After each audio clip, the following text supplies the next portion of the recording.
Un multimillionnaire arabe, furieux, était sur le point de sortir par la porte jusqu'à ce que la fille de la femme de ménage prononce 4 mots qui l'obligèrent à s'arrêter. Elle n'était qu'une femme de ménage qui frottait des sols de marbre que personne ne remarquait. Sa fille, une petite fille timide de 10 ans, parlait à peine. Mais lorsqu'une erreur de plusieurs millions a menacé l'homme le plus puissant de la ville, tout s'est arrêté. « Qui a signalé ça ?» exigea-t-il. Sa voix résonnait dans le couloir. Tous les regards se tournèrent non pas vers le directeur ou le banquier, mais vers la petite fille qui tenait la main de sa mère. Ce qui s'est passé ensuite a fait taire toute la salle de conférence et a changé leur vie à jamais.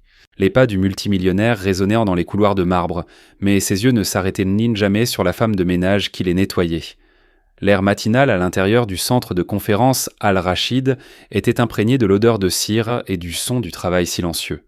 La lumière du soleil se déversait par les hautes baies vitrées, se reflétant sur les sols de marbre. Des hommes d'affaires en costumes impeccables passèrent en hâte, portant des téléphones, des papiers et le poids de leur importance.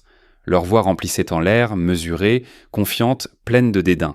Au milieu d'eux, inaperçue, une femme aux yeux fatigués était penchée. Elle s'appelait Hila, elle avait 40 ans. Ses épaules étaient étroites à cause de longues années d'efforts. Elle portait un uniforme de femme de ménage bleu foncé, trop ample aux poignets, avec un trousseau de clés qui tintait doucement à côté d'elle.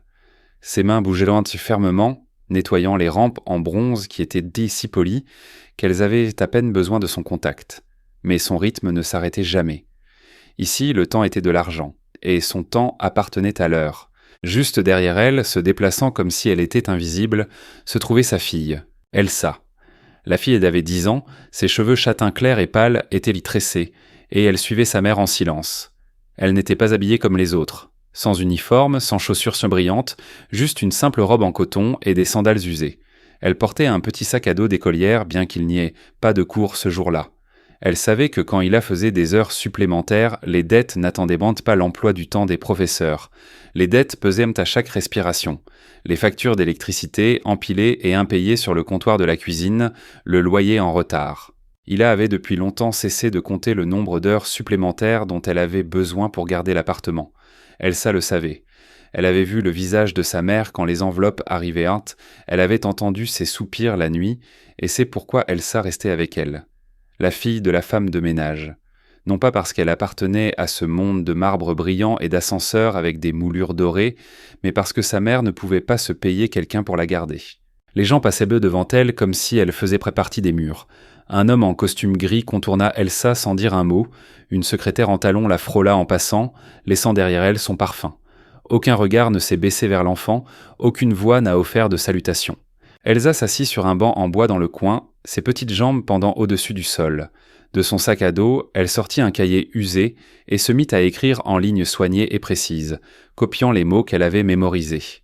Des mots que personne là-bas ne savait qu'elle portait avec elle. Ses lèvres bougeaient sans bruit, chuchotant les syllabes pendant qu'elle apprenait. Elle ne regarda en arrière qu'une seule fois, d'un regard doux, protecteur, rapide. Puis elle baissa à nouveau la tête et continua. Derrière les grandes portes vitrées, une limousine noire s'arrêta lentement. Son arrivée passa inaperçue pour les travailleurs, mais ce n'était qu'une question de temps avant que sa présence ne change l'atmosphère intérieure. Et avec cela, le rythme tranquille de leur matinée était sur le point de changer. Le hall du centre de conférence Al-Rachid se déplaçait comme une rivière. Les voix montaient et descendaient, les papiers bruissaient, les pas résonnaient sur la pierre polie. Tout semblait urgent et en même temps bien huilé. C'était le rythme de ceux qui se sentaient importants. Elsa restait calme sur son banc, dans le coin, observant le courant autour d'elle. Elle balançait tranquillement ses jambes, de façon mesurée, comme si elle avait depuis longtemps appris à ne pas déranger le monde des adultes. Hila se déplaçait avec le même rythme tranquille. Laver, essorer, polir, soulever le seau, le déplacer contre le mur et recommencer. Son dos était droit, ses mouvements constants. Elle n'avait pas besoin de louanges. Elle avait juste besoin que les heures passent. Chaque heure construisait un pont fragile contre les factures qui l'attendèrent à la maison. Les visiteurs la regardaient parfois, mais jamais longtemps.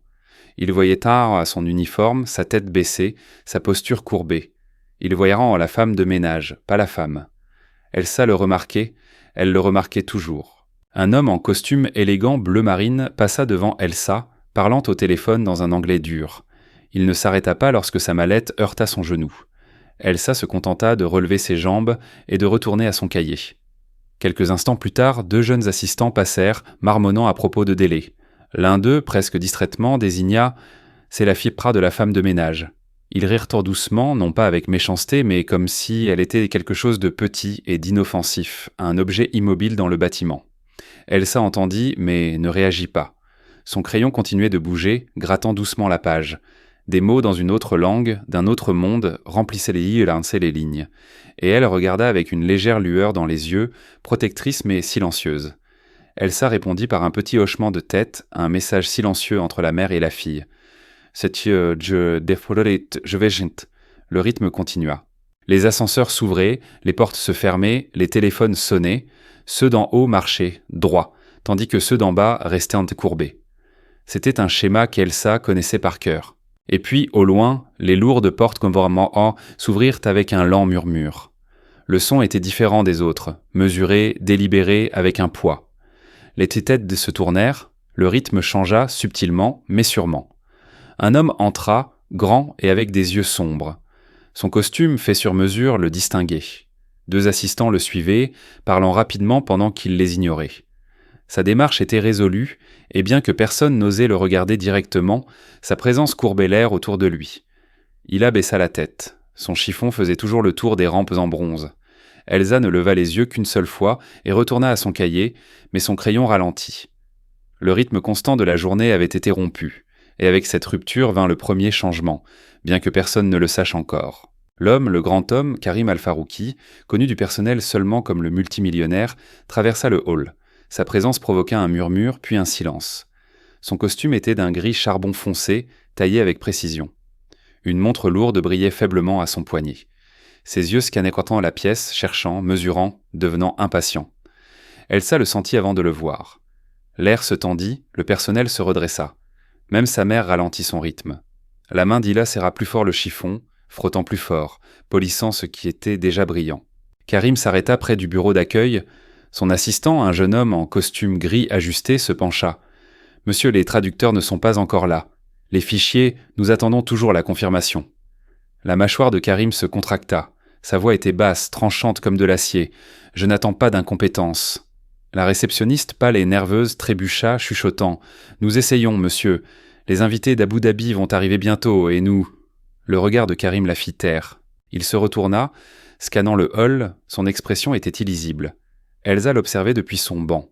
Silencieuse, inaperçue, elle reconnut les sons provenant de la tablette de l'assistant. Les notes nouvellement traduites défilaient sur l'écran. Les mots étaient brisés, maladroits. Elle chuchota doucement, se corrigeant pour elle-même. C'était sorti, un réflexe. Elle ne pouvait pas s'en empêcher. La réceptionniste fit tomber un dossier. Les papiers volèrent teliant sur le sol poli. Un silence fou s'ensuivit. Elsa, sans réfléchir, glissa de son banc, ramassa les papiers et les tint à 2 mains. Sa voix était petite mais claire. « Oh, les voilà, ils vont dans cet ordre. » La réceptionniste cligna des yeux, confuse. « Comment sais-tu » Les lèvres d'Elsa bougèrent à nouveau, cette fois pour former des syllabes en arabe, douces, fluides, comme de l'eau qui coule. Elle prononça la phrase de la feuille du dessus telle qu'elle devait sonner. Non pas comme les tentatives maladroites d'un programme, ni comme quelqu'un qui trébuche sur une langue étrangère. Pendant un instant, le hall se figea. La tête du multimillionnaire se tourna. Ses yeux sombres se fixèrent sur la fille qui tenait les papiers. Hila se figea à mi-mouvement. Le chiffon était toujours dans sa main. Elle avait pressenti que cela arriverait un jour, mais elle avait prié pour que ce ne soit pas ici, pas sous tant de regards. Le regard de Karim se rétrécit, sa démarche s'arrêta. Ses assistants bougèrent maladroitement, l'un marmonnant « c'est juste un enfant ». Mais l'attention de l'homme ne vacillait pas. Elsa baissa à nouveau les yeux, posant soigneusement les papiers sur le comptoir. Elle retourna sur son banc sans se presser, comme si rien ne s'était passé. Mais le silence qui s'ensuivit n'était plus le silence habituel. Et dans ce silence, l'homme remarqua plus que ce qu'il n'avait l'intention de faire. Karim Al-Farouki ne bougea pas d'abord, se tenant droit, immobile, pendant que les assistants s'efforçaient de rétablir le rythme de travail. La réceptionniste remercia rapidement Elsa. Sa voix était nerveuse, comme si elle craignait d'attirer plus d'attention, mais l'attention était déjà là. Les yeux de Karim restèrent fixés sur la fille. Elsa était à nouveau sur son banc. Le cahier était ouvert, le crayon ferme. Elle ne s'inquiétait pas sous son regard, ne se recroquevillait pas. Ses lèvres bougeaient sans bruit, répétant des mots que personne d'autre ne remarquait. Son assistant se pencha près d'elle. « Monsieur, la voiture est prête à l'étage, nous pouvons continuer. » Karim ne répondit pas. Son silence dura assez longtemps pour que l'assistant bouge maladroitement.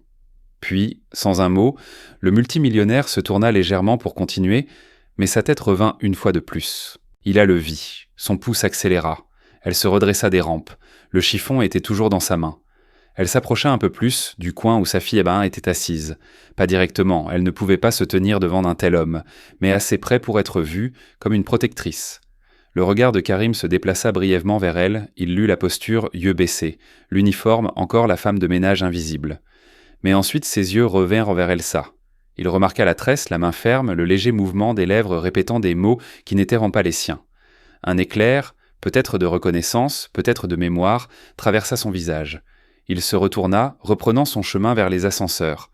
Cependant, ses pas étaient maintenant plus lents. Le hall expira, les gens recommencèrent à bouger. Le bref instant de gel fut oublié, mais pas pour Karim, pas pour Hila, pas pour Elsa. Bien qu'elle ne fît aucun signe, elle ferma simplement son cahier, le posa soigneusement sur ses genoux et resta immobile. Dans l'ascenseur, Karim leva la main. Son assistant appuya sur le bouton. Les portes s'ouvrirent, révélant les murs en miroir à l'intérieur. Il entra, mais juste avant que les portes ne se ferment, ses yeux se tournèrent une dernière fois vers le hall. Ils croisèrent les yeux d'Elsa juste un instant. Les portes se fermèrent. Le silence revint. Hila expira lentement, serrant plus fort le chiffon. Elle savait ce que ce regard signifiait. Ce n'était pas du dédain, ce n'était pas de la curiosité. C'était autre chose, quelque chose de plus lourd. Et elle savait que sa fille venait de sortir de l'invisibilité. La paix ne durerait pas longtemps. L'homme ne laisserait pas cela là. Le hall reprit son brouhaha, mais sous la surface, une agitation restait. Les mains d'Hila bougeaient plus vite sur le bronze, comme si le polissage pouvait effacer ce qui venait de se passer. Elsa s'assit en silence, le cahier en équilibre sur ses genoux, la pointe du crayon au repos. Elle n'écrivait pas, elle attendait seulement. Quelques instants plus tard, les portes de l'ascenseur s'ouvrirent à nouveau. Karim Al-Farouki sortit cette fois seul sans ses assistants. Le bruit monta, puis s'éteignit.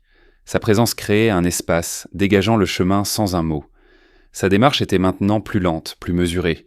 Il se dirigeait vers le coin où la femme de ménage était assise. Les têtes se tournèrent. La réceptionniste se figea au milieu d'un appel.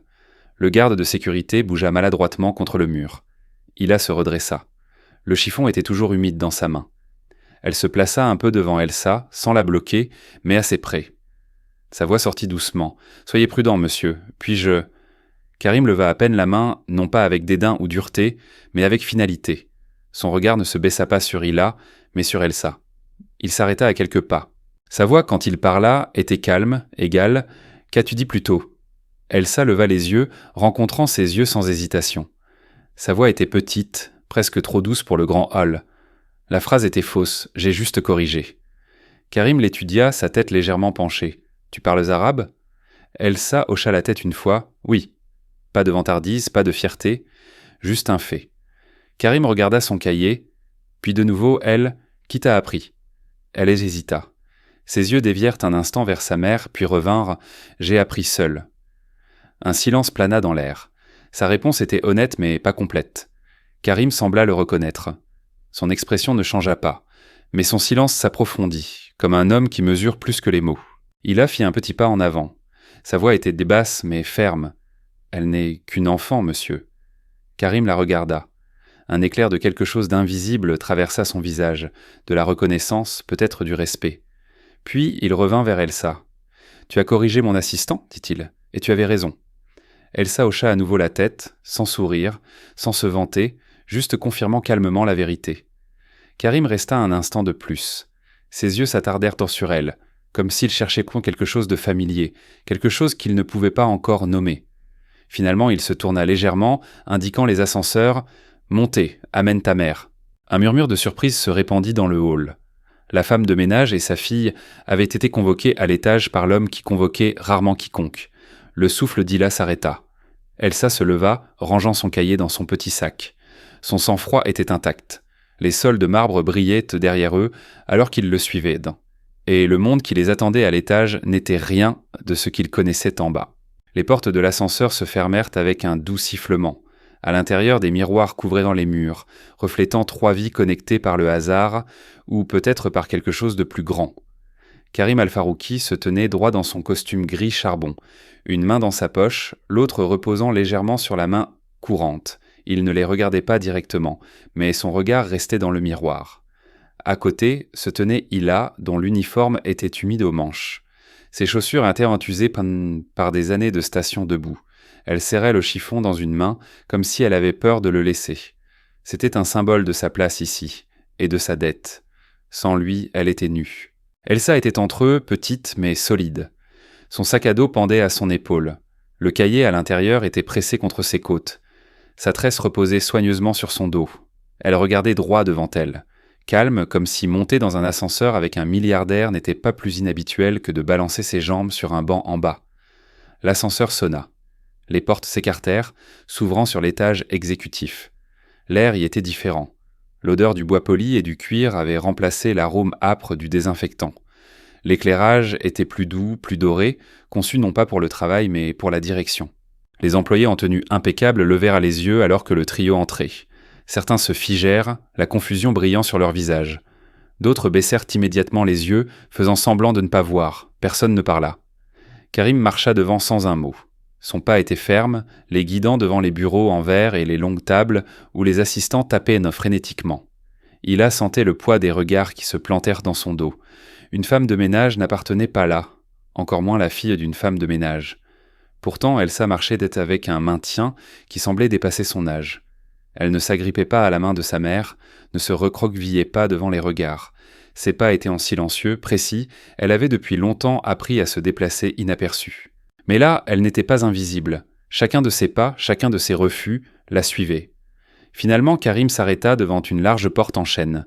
Il l'ouvrit lui-même, n'attendant pas les assistants. La pièce de l'autre côté était plus grande que leur appartement. Les murs étaient tapissés d'étagères de livres, de cartes et de fauteuils en cuir sombre. Une longue fenêtre encadrait l'horizon de la ville, ses tours scintillant sous le soleil de midi. Il leur fit signe d'entrer. Hila hésita. Sa main se posa doucement sur l'épaule d'Elsa, comme pour la protéger. Mais Elsa fit le premier pas. Elle entra avec la même sérénité tranquille qu'elle avait montrée dans le hall, comme si l'air d'importance ne l'intimidait pas. Karim ferma la porte derrière eux. Le bruit était doux mais définitif, et dans cette pièce de pouvoir, leur passé commença à faire surface, pièce par pièce. Le bureau était silencieux, le genre de silence qui exigeait l'honnêteté. Karim se dirigea vers le large bureau en noyer sombre, retira sa montre et la posa délicatement sur un tapis en cuir. Il ne s'assit pas. Au lieu de cela, il s'appuya légèrement contre le bureau, les bras croisés, et fixa Elsa. « Dis-moi, dit-il simplement, comment se fait-il que la fille d'une femme de ménage parle arabe avec une telle précision ?» Hila se tendit. Les mots ne portaient en aucune insulte dans leur ton, mais leur poids pesait sur elle. Elle inspira, prête à répondre, mais Elsa parla la première. « Je l'ai appris dans les vieux livres. Mon grand-père les avait. » Karim inclina la tête. « Grand-père. » Elsa hocha la tête. Sa tresse glissa sur son épaule alors qu'elle baissait les yeux. Ses doigts ont touché terrain sur la sangle de son sac. Il était professeur, il me racontait des histoires, certaines en arabe, d'autres dans d'autres langues. Il disait « un mot est une clé. Si tu en rassembles assez, tu peux ouvrir n'importe quelle porte. » Sa voix était ferme, pas fière, pas timide, juste la vérité nue. Les yeux de Karim se rétrécirent à peine, l'étudiant non pas comme une enfant, mais comme une porteuse de quelque chose de rare. « Et où est-il maintenant ?» Il y eut une pause. Les lèvres d'Elsa se pincèrent avant de parler. « Il n'est plus là. » Hila fit un pas en avant. La voix était basse, protectrice. À l'Essimor quand Elsa était très petite. Elle se souvient de lui plus par les mots que par les images. Le regard de Karim se déplaça vers elle. « Et tu l'as laissé continuer à apprendre ?» Hila hocha la tête, les yeux baissés. C'était tout ce que nous avions, ses livres, ses leçons. Je ne pouvais pas lui donner d'argent ou de tuteur, seulement les pages qu'il avait laissées. Elsa ajouta doucement. « Et maman m'a toujours dit de finir ce que je commence, même si personne ne voit. » Le silence s'étira à nouveau. Karim se tourna, ses yeux se déplaçant brièvement vers les hautes étagères tapissées de volumes reliés en cuir, puis de nouveau vers la petite fille devant lui qui parlait des mots comme des clés. Il ne posa plus de questions. Pas encore. Hila leva le chiffon humide dans sa main, bien qu'il n'ait aucun but là. Son regard s'attarda un instant sur Elsa, doux, ferme, Elle en avait assez révélé. Peut-être trop. Karim se redressa du bureau. Sa voix était basse. « Tu parles même comme si la discipline était naturelle en toi. C'est inhabituel pour un enfant. » La réponse d'Elsa fut simple. C'est naturel quand on n'a rien d'autre. Pour la première fois, un faible éclair traversa le visage de Karim. Pas un sourire, mais quelque chose de proche. Une mémoire, peut-être une reconnaissance. Il détourna son regard vers l'horizon doré derrière la vitre. Ainsi, le premier niveau de leur histoire s'ouvrit. Assez pour éveiller son intérêt. Mais pas encore toute la vérité. Le silence du bureau persista. Dehors, la ville scintillait sous le soleil, mais à l'intérieur, le temps s'était arrêté. Les yeux de Karim passèrent de l'horizon à nouveau à la fille, comme s'il pesait ce qu'il avait entendu contre ce qu'il ne savait pas encore. « Les livres seuls ne donnent pas une telle fluidité, » dit-il finalement. Son ton n'était pas accusateur, juste précis. Les doigts d'Elsa se resserrèrent enfin sur la sangle de son sac. Elle leva à peine le menton. « Je lis tous les jours, même quand on nous a coupé l'électricité. » Hila tressaillit légèrement à cette vérité, dite trop clairement. Sa voix sortit doucement, presque honteuse. Il y a eu des nuits, des mois, où nous ne pouvions pas payer les factures. Elle lisait à la lumière des bougies. Je lui disais de se reposer, mais elle ne m'écoutait pas. Elsa ajouta, non pas avec fierté, mais avec une simplicité calme. Les langues n'attendaient pas les factures. Les mots planèrent lourdement. Hila baissa les yeux, sa main touchant l'épaule de sa fille, comme pour les adoucir. Elle a toujours été comme ça. Une fois qu'elle commence, elle ne s'arrête pas. Même quand je... Elle s'arrêta, avalant sa salive, même quand je lui ai demandé de m'aider à travailler. Le regard de Karim s'approfondit. « Tu l'as forcée à travailler ?» La tête d'Hila se secoua rapidement. « Non, jamais. C'est une enfant, mais quand je ne pouvais pas payer l'école, je pensais « mieux vaut qu'elle se repose, mieux vaut qu'elle joue. » Mais elle a refusé.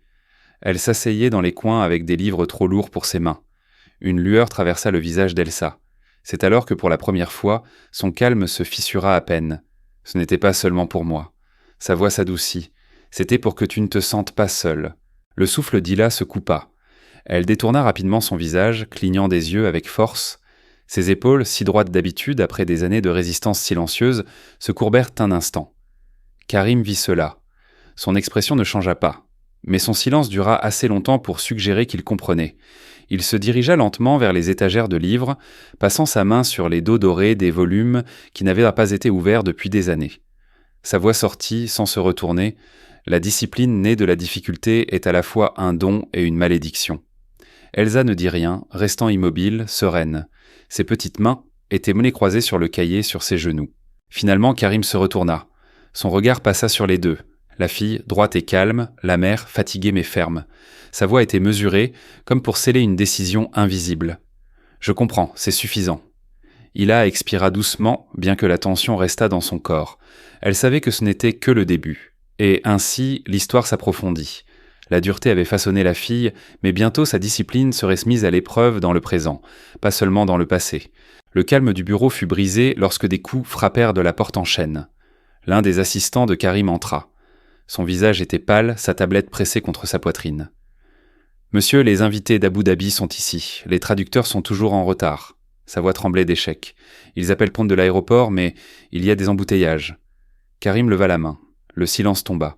Son regard glissa à nouveau vers Elsa. La pièce sembla plus petite pendant que ses yeux restaient sur la fille, puis sur sa mère. Pendant un long moment, il ne dit rien. Puis ces mots sortirent à Nan calmement, délibérément. « Amenez-la. » L'assistant cligna des yeux. « Monsieur ?» Le ton de Karim se fit à peine plus tranchant. L'ordre se manifesta. « Amenez-les dans la salle. » L'assistant hésita, regardant l'uniforme d'Hila et la petite silhouette d'Elsa, mais il ne discuta pas.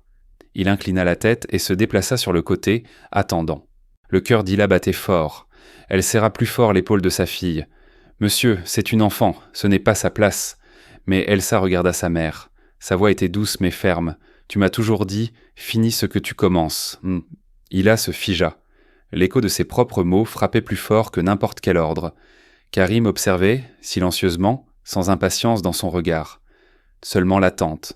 Elsa se leva de la chaise, lissant l'ourlet de sa simple robe en coton, ramassa son sac. Le cahier était fermement pressé contre sa poitrine. Ses pas étaient légers, mais assurés. Alors qu'elle marchait vers la porte, Hila la suivit. Sa main touchait le dos d'Elsa dans un geste à moitié protecteur, à moitié résigné. Sur le seuil, elle se pencha, chuchotant à l'oreille de sa fille « Sois prudente, Habibti, ne dis que ce qui est vrai. » Elsa hocha légèrement la tête.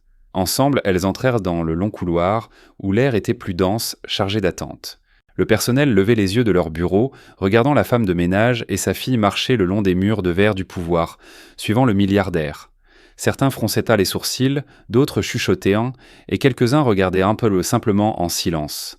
Au bout du couloir, les portes de la salle de conférence attendaient. Derrière elles, des hommes en costume, un invité puissant, et une conversation dans laquelle la voix d'un enfant n'était pas attendue. Hila s'arrêta sur le seuil, les lèvres pincées. Elle posa ses 2 mains doucement sur les épaules d'Elsa, regardant dans les yeux bleus sereins de sa fille. Pendant un instant, personne ne parla. Puis Hila réussit à prononcer une courte phrase « Je vais attendre ici ». Elsa hocha à nouveau la tête, avançant alors que la porte s'ouvrait en grand. Ainsi, pour la première fois, la fillard franchit le seuil d'une salle où seul le pouvoir était destiné à parler. La salle de conférence était large et solennelle. Sa longue table polie brillait sous les lampes encastrées. Autour d'elle étaient assis des hommes en costume sur mesure. Leurs mains reposaient sur des dossiers en cuir. Les visages étaient aiguisés par l'attente. Au fond de la pièce, le cheikh Nasser Al-Mansour, l'invité d'Abu Dhabi, attendait. Sa robe était d'un blanc immaculé. La koufia était soigneusement attachée par un agal noir. Ses yeux profonds et sévères balayaient la pièce avec une patience contenue. Karim entra le premier. Sa présence dominait. Elsa le suivit, petite, dans sa simple robe, le sac d'école suspendu à une épaule. Les conversations s'éteignirent, alors que les regards tombèrent sur elle, une enfant à la table des milliardaires. Elsa ne se recroquevilla pas, s'arrêtant juste à l'intérieur de la porte. Le regard était ferme, les mains soigneusement jointes devant elle. Karim parla. Le ton était sec. « Messieurs, Cheikh Nasser est arrivé. Nos traducteurs ne le sont pas. » Un murmure de malaise parcourut la salle. Les regards se croisèrent, des excuses à peine formées m'en restèrent coincées sur les lèvres. Puis Karim continua, balayant la pièce du regard. « Mais nous avons quelqu'un d'autre. » Il se tourna à peine. Ses yeux sombres s'arrêtèrent sur Elsa. « Cette fille va traduire. » Un silence stupéfait s'ensuivit. Un homme marmonna entre ses dents, la fille de la femme de ménage. Un autre étouffa un rire, rapidement étouffé par un regard dur de Karim. Elsa fit un pas en avant.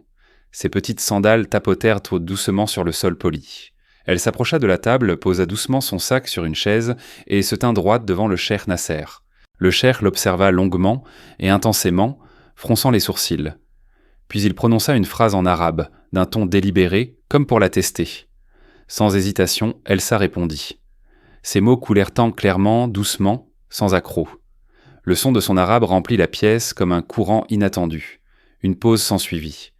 Le visage sévère du cheikh s'adoucit à peine. Une étincelle de surprise brilla dans ses yeux. Il posa une autre question, plus longue cette fois, avec des nuances complexes. Elsa écouta attentivement, inclinant à peine la tête, et répondit avec précision. Cette fois, Karim traduisit à voix haute le sens pour les autres, sans trébucher, sans douter, parfaitement rendu.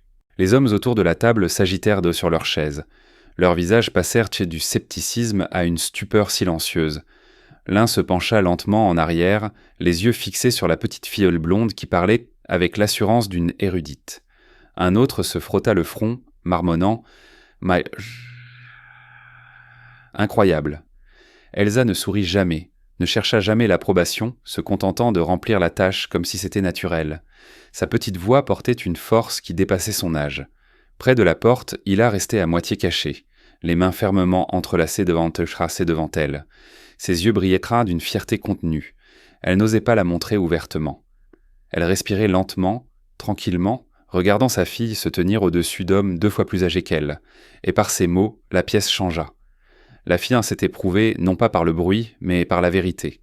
Lorsque la réunion se termina, la salle de conférence se vida dans un silence inhabituel. Les hommes qui sortaient pas d'habitude, avec leurs téléphones qui sonnent et leurs opinions fortes, marchaient maintenant plus lentement, le visage troublé et les mots silencieux. Elsa ramasse son cahier et son sac sans se presser. Ses mouvements étaient prudents, précis. Elle ne dit rien. Il n'y avait rien à dire. Son rôle était accompli. Près de la porte, le cheikh Nasser s'arrêta, la regarda. Son visage buriné était impénétrable. Puis en arabe, il prononça une phrase doucement. Elsa répondit tout aussi doucement, la voix claire et respectueuse. Le cheikh hocha la tête une fois, puis partit avec ses assistants derrière lui. Pendant un long moment, personne d'autre dans le couloir ne parla. Puis les murmures commencèrent. « C'est juste la fille de la femme de ménage », chuchota un assistant. « Mais tu l'as entendu ? Même les traducteurs ne pourraient vraiment pas faire ça », répondit un autre avec un mélange d'incrédulité et d'émerveillement. Une secrétaire, serrant un dossier, marmonna à une collègue « On dirait qu'elle est née pour ça ». Tous les murmures n'étaient dit pas gentils. Un homme marmonna entre ses dents « C'est un truc, elle a juste mémorisé quelques phrases, rien de plus ». Mais l'onde de choc se propageait. Que ce soit de l'admiration ou de la suspicion, chaque regard qui tombait sur la petite fille blonde portait une histoire différente. Curiosité, doute, respect, envie. Elsa le sentait. Elle le sentait toujours. Elle marchait calmement, à côté de sa mère. Le regard droit devant, l'expression immuable. Ila, cependant, ne pouvait l'ignorer. Les fragments de commérage parvenaient à ses oreilles qui comme de petits coups. Elle serrait la mâchoire, baissait les yeux et restait près de sa fille. Elle savait que l'admiration pouvait rapidement se transformer en ressentiment. Karim la suivait, à quelques pas, silencieusement. Son expression était indéchiffrable. Il entendait aussi les murmures, mais ne les arrêtait pas. Il les laissait se répandre. Dans l'ascenseur, un jeune assistant se recula rapidement, tenant la porte ouverte. Il les regarda longuement, mais ne dit pas un mot. Lorsque les portes se fermèrent, le silence revint. Ila inspira rapidement, puis expira. Son chiffon était en boule dans sa main, humide de sa sueur. Elle regarda son reflet dans le mur en miroir de l'ascenseur. Elle vit une femme mais pas celle qu'elle connaissait. Elle vit quelqu'un qui se tenait au seuil du changement avec une fille qui portait en elle plus qu'elle ne pouvait l'imaginer. Leur ascension continua en silence. Chaque étage qu'ils passaient les rapprochait d'un monde qu'ils ne pouvaient qu'imaginer. C'était un monde construit sur les mots et les promesses, pas sur le marbre et la cire à polir. Lorsque les portes de l'ascenseur s'ouvrirent au dernier étage, Karim ne dit pas un mot. Il sortit simplement et s'arrêta, les laissant passer. Il ne les regarda plus, mais sa présence parlait plus fort que les mots. Il désigna une longue table en bois sombre, couverte de livres, de dossiers et de papiers. « Ce sera votre nouveau bureau » dit-il. « Votre place ?» Ila cligna des yeux. Elle ne comprenait pas. Son regard se déplaçait avec inquiétude de Karim à Elsa. Elsa ne dit pas un mot. Elle s'approcha simplement lentement de la table, posa son sac. Sa petite main, la main d'une enfant, glissa sur la surface du bois, comme si elle vérifiait que c'était réel. Ila s'approcha d'elle, posa une main sur l'épaule de sa fille. « Qu'est-ce que cela signifie, monsieur ?» demanda-t-elle à Karim. Ses yeux s'arrêtèrent sur Elsa, puis sur Ila. « Cela signifie que le temps que vous passiez à nettoyer les étages sera maintenant consacré à quelque chose de plus rentable. » Il se tourna vers une armoire et en sortit une pile de livres. Pas de gros volumes en cuir comme ceux dans le bureau. C'étaient des manuels, empilés comme s'ils attendaient, non.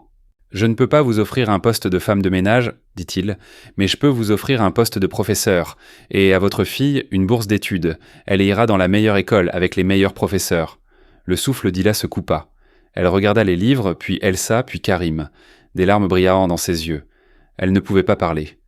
Elsa, cependant, resta calme. Elle souleva lentement l'un des manuels. Ses doigts touchèrent le titre. Elle se tourna vers sa mère. Sa voix était douce mais ferme. « Ce sont les clés, maman. » Ila la regarda. Elle ne voyait plus l'enfant qui avait peur de parler. Elle voyait quelqu'un qui comprenait. Ila serra sa fille dans ses bras. Dans l'étreinte extendita koponnich. Elle sentit son petit corps ferme et elle sut que tout ce qu'elle avait enduré valait ce moment. Karim les observa, son visage indéchiffrable. « Je m'attendais à ce que vous soyez choqués, dit-il. Je m'attends à ce que vous acceptiez cela. » Ila hocha la tête. Les larmes coulaient sur ses joues. Elle le regarda. « Merci, monsieur, chuchota-t-elle. Merci. » Karim hocha la tête en retour. « Pas moi. Remerciez votre fille. » Il se détourna. « Je vous laisse. Demain, mon assistant viendra tout vous expliquer. Vous commencerez demain. » Il sortit du bureau, les laissant seuls. La porte se referma derrière lui. Ila regarda Elsa, la table, les livres. « On a réussi ?» chuchota-t-elle. Elsa souleva l'un des manuels, ses yeux pleins d'une gravité tranquille. « On vient juste de commencer, maman. » Des mois plus tard, dans le même bureau, Elsa était assise à la longue table, entourée des livres qui lui appartenaient seulement maintenant. Son cahier était rempli de lignes en arabe, en grec et en latin. Elle travaillait pendant que sa mère enseignait dans une classe. Sa mère, maintenant vêtue non pas d'un uniforme mais de vêtements simples mais élégants, riait et parlait avec les étudiants, et ses yeux qui étaient autrefois pleins de fatigue, brillaient maintenant de joie. Karim les observait depuis son bureau. Il n'était plus seulement le multimillionnaire, il était un mentor, il était un témoin d'un miracle. Il avait ouvert la porte, et la petite fille, la fille de la femme de ménage, était passée à travers, emportant avec elle toutes les clés qu'elle avait rassemblées en chemin. Des mois après, elles étaient assises ensemble. Ila, dans ses nouveaux vêtements élégants, regardait Elsa, qui portait toujours le sac à dos usé. Ila remarqua que le sac à dos n'était plus vide. Il était rempli de livres. « Je pensais que tu ne les porterais plus, » dit Ila. Elsa sourit. C'était un sourire rare et doux. « Je les porte pour me souvenir, » dit-elle, « pour me souvenir du chemin parcouru. » Ila hocha la tête, les yeux brillants. Elle n'était plus seulement une femme de ménage. Elle était une femme qui avait donné naissance à une fille capable de voir ce qu'elle ne pouvait pas. Et maintenant, le monde était ouvert pour elles deux. Elsa ouvrit un des livres et se mit à lire, sa voix douce et sûre dans le bureau luxueux. Dehors, le monde continuait son rythme. Mais à l'intérieur du bureau, où il y avait des livres et une mère et une fille, le monde était différent. Le monde était une clé qu'elle tenait entre leurs mains. Ila retourna à leur ancien appartement. Elle s'arrêta devant la porte comme si c'était un seuil vers le passé. L'intérieur était vide. Elles avaient déjà déménagé dans un nouvel appartement plus spacieux. Elle entra et marcha lentement à travers les pièces. Ses yeux s'arrêtèrent sur la table de la cuisine où les factures impayées avaient autrefois reposé. Maintenant, il n'y avait rien. Seulement la lumière qui se déversait par la fenêtre. Elle s'approcha de la table, passa sa main sur la surface. C'était comme l'ancien monde, mais sans la peur. Elle se dirigea vers l'ancienne chambre à coucher, où Elsa dormait sur le sol parce qu'il n'y avait pas de lit. Maintenant, elle dormait dans son propre lit. Ila entra dans le placard, l'ouvrit et vit le vieil uniforme bleu. Elle le sortit, lissa le tissu et le rangea dans un tiroir lointain. Ses yeux brillèrent, mais il n'y avait pas de larmes. Elsa se tenait sur le seuil, tenant la lettre de bourse dans ses mains. Ses cheveux blonds captaient la faible lumière de l'unique lampe. Elle tenait les papiers, non pas avec excitation, mais avec une gravité solennelle, comme quelqu'un qui réalise la signification de ce qui se passe. Ce n'était pas juste une opportunité, c'était la liberté de la peur, des dettes, de l'invisibilité. Elle s'approcha de sa mère, posa l'enveloppe sur la table. « C'est à nous », chuchota-t-elle. Ila se tourna, croisa le regard de sa fille. Les mots n'étaient pas nécessaires. Elle la serra juste fort dans ses bras, comme pour sceller cet instant fragile et merveilleux. Elles restèrent de longtemps en silence. Ce silence n'était pas vide. Il était rempli de mémoire, de pertes, de gratitude inexprimée. Dehors, derrière la porte, les voisins passaient en inconscients des changements à l'intérieur. Demain, peut-être, le monde entier le saurait, mais ce soir n'appartenait qu'à elle. Elsa posa sa tête sur l'épaule de sa mère. « Tu n'as jamais abandonné, » dit-elle doucement. « C'est pourquoi je n'ai pas abandonné non plus. » La mère embrassa les cheveux de sa fille. « Et toi, tu as vu ce que je ne pouvais pas, » répondit-elle. L'ampoule vacilla, les ombres bougèrent sur les murs, elles se tenaient ensemble dans leur petite maison. Plus seulement une femme de ménage et sa fille. Maintenant, elles étaient devenues quelqu'un de plus grand, reconnu, forte et, enfin, visible. Quelques mois après le début de sa nouvelle vie, Ila retourna au centre de conférence Al-Rachid, mais pas dans l'uniforme bleu foncé de femme de ménage, mais dans un élégant tailleur d'affaires. Elle marchait sur les mêmes sols de marbre qu'elle avait autrefois polis, et ses pas résonnaient dans le grand hall. Au lieu d'un seau et d'une serpillière, elle tenait un dossier en cuir dans ses mains. Ses yeux glissaient sur les visages des personnes qu'elle considérait autrefois comme invisibles pour elle-même. Gardes de sécurité, secrétaires, managers. Personne ne la remarquait à l'époque, et personne ne la reconnaissait maintenant. Elle était devenue une partie de ce monde, le même monde qui lui avait autrefois été inaccessible. Il a souri. C'était le sourire d'une personne qui a compris que le succès n'est pas seulement une question d'argent et de statut, mais aussi la possibilité de retourner là où tout a commencé et de réaliser à quel point on a progressé. La rencontre, soudain, elle s'arrêta. Au bureau d'accueil, il y avait la même secrétaire nerveuse qui avait un jour fait tomber des papiers. Remarquant Ila, elle se redressa sur sa chaise, son visage exprimant de la confusion. « Puis-je vous aider ?» demanda-t-elle.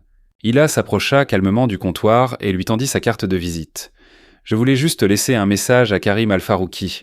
Dites-lui qu'Ila l'attend dans la salle de conférence. » La secrétaire prit la carte. Ses yeux s'écarquillèrent lorsqu'elle lut le nom et le titre.